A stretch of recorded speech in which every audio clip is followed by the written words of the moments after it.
ओम शांति। आज बाबा के 2 तारीख के महावाक्य हैं। बाबा ने कहा, मीठे बच्चे याद में रहो तो दूर होते भी साथ में हो। याद से साथ का भी अनुभव होता है और विक्रम भी विनाश होता है।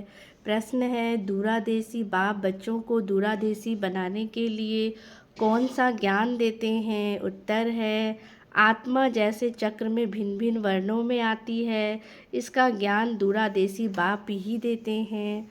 तुम जानते हो, अभी हम ब्राह्मण वर्ण के हैं। इसके पहले जब ज्ञान नहीं था तो शूद्र वर्ण के थे, उसके पहले वैश्य वर्ण के थे।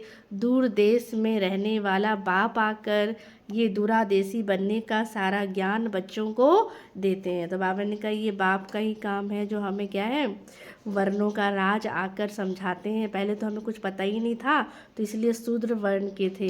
तो अब ये सारी जो बाबा कहते हैं ना, डीप नॉलेज है, वर्णों का जो ज्ञान है, वो बाबा ही, ज्ञान सागर दूरादेशी बाप ही आकर हम बच्चों को देते हैं। गीत है, जो पिया के साथ है उसके लिए ही ज्ञान की बरसात है।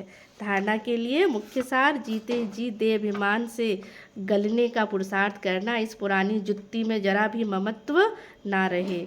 सेकंड पॉइंट, सच्चा ब्राह्मण बन कीड़ों पर ज्ञान की भू भू कर उन्हें आप समान ब्राह्मण बनाना है। वरदान है, अमृत वेले का महत्व जानकर खुले भंडार से अपनी झोली भरपूर करने वाले तकदीरवान भव।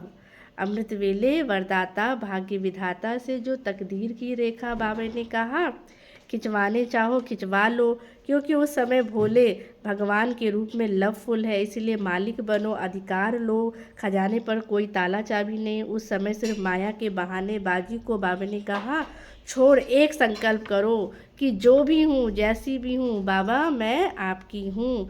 मन बुद्धि बाप के हवाले कर तख्त नसीन बन जाओ, तो बाप के सर्व खजाने अपने आप आपको क्या होते रहेंगे, अनुभव होते रहेंगे। स्लोगन है, सेवा में यदि स्वार्थ मिक्स है तो सफलता भी मिक्स हो जाएगी, इसीलिए निस्वार्थ सेवाधारी बनो। अच्छा, ओम शांति।